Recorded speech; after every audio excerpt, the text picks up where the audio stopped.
Recycled air. Just isn't the same as the real thing.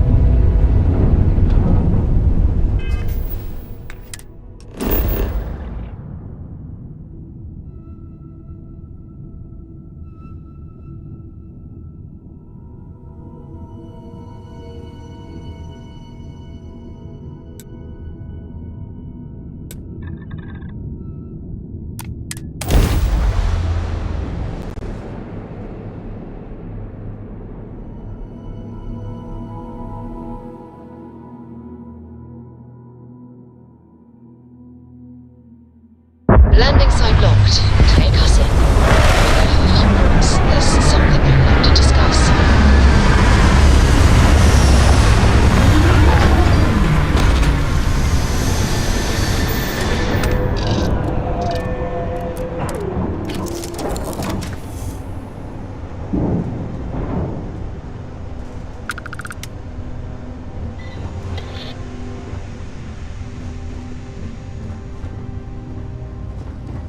Glad to see you're back in one piece. Remember our last conversation, when you told me the artifacts made you feel like you were being pulled across the entire galaxy? Well, it got me thinking, so I dove into our archives and started looking through Constellation's older journal entries. Just because I wasn't familiar with the experience you described, doesn't mean the same might have been true for my predecessor.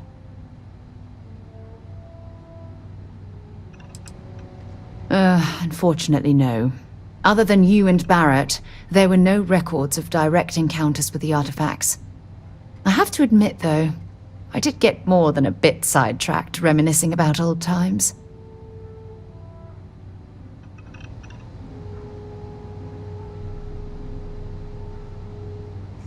Really? I'm surprised that I haven't. After reading those journals, all of the pleasant memories of my time spent with Aja just started flooding back.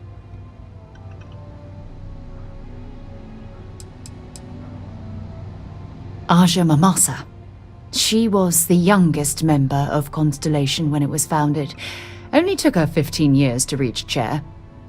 Sorry, I sometimes get so caught up in my own bubble, I forget that I wasn't the first.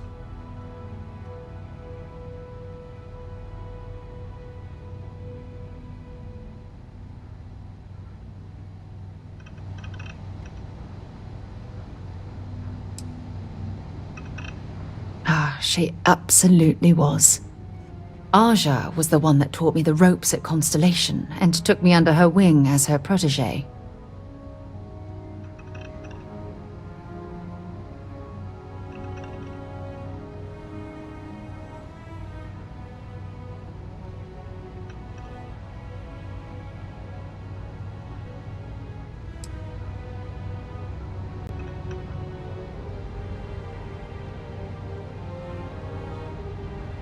Hey, so I pinched a few ideas from my old boss. Can you blame me? At any rate, we logged quite a few discoveries together, but it was the actual journey that I cherished the most.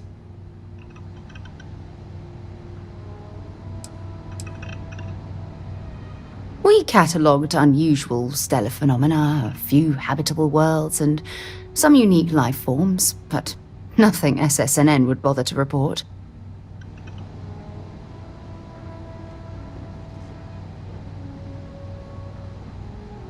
Exactly. For me, it was all about the quieter moments. There was nothing quite like sitting back and watching space bend while listening to Aja spin vivid stories to fill the time. Oh, I find that sort of cozy isolation the best way to really get to know someone.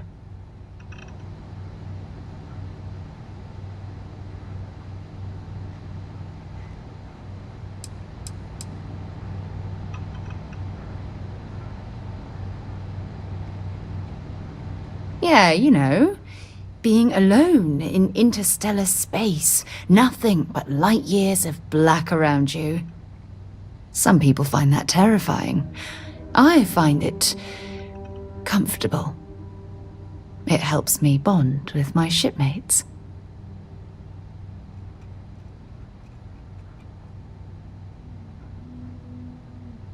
I'll take that as a compliment. Thank you. You know, all this talk about Aja reminds me that my time with her was a gift.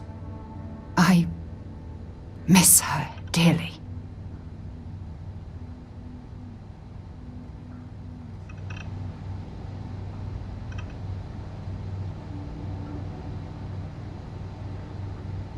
No, she retired. Living on Porima 2 now, I think. Come to think of it, if we're ever out that far, perhaps we could pay her a visit, and I could make proper introductions.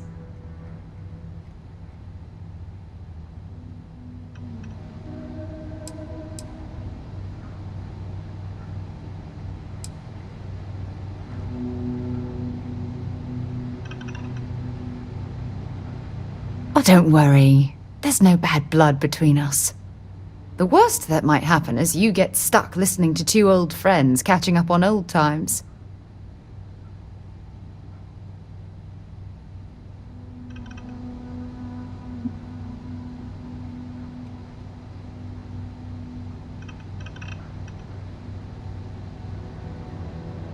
Well, I don't expect you to be a carbon copy of Aja. Just be yourself. You see, it's clear that we share the same hunger to discover what's out there. And that, well, that's what intrigues me about you.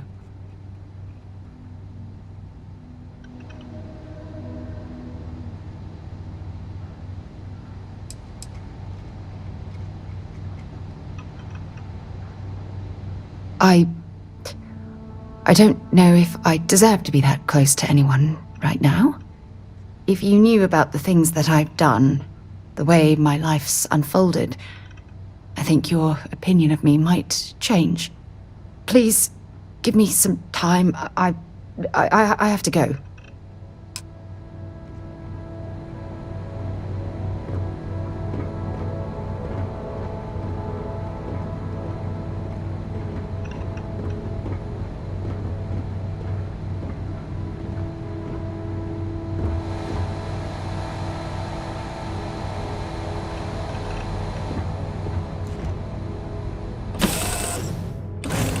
I never tire of visiting worlds like this. Captain, hello. I am satisfied to see that you survived your most recent sleep cycle.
Well, I suppose they're not going to need it anymore.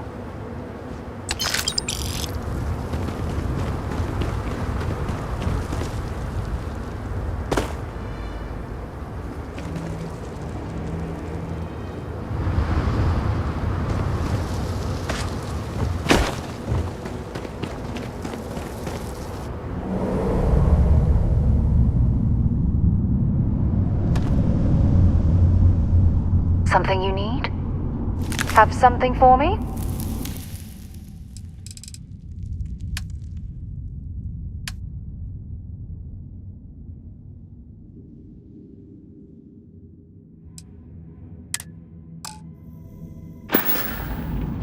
If you have any gear you want me to haul, I'm happy to help.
Bring me anything useful?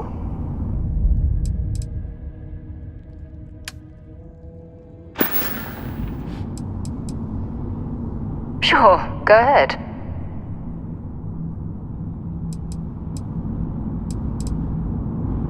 My parents considered themselves to be enlightened, but their lives were so busy they rarely pursued their beliefs. By the time I was old enough to start questioning these things, the idea of following any organized religion was almost an afterthought. It's not that I don't want to believe in anything, it's that my scientific mind is often at odds with my spiritual center. Having been out there, in the Starfield, seeing all those magnificent wonders with my own eyes, I need answers, not religious theory. I'm sorry if that disappoints you, but don't worry. While we're on this journey together, I fully intend to respect your religious beliefs.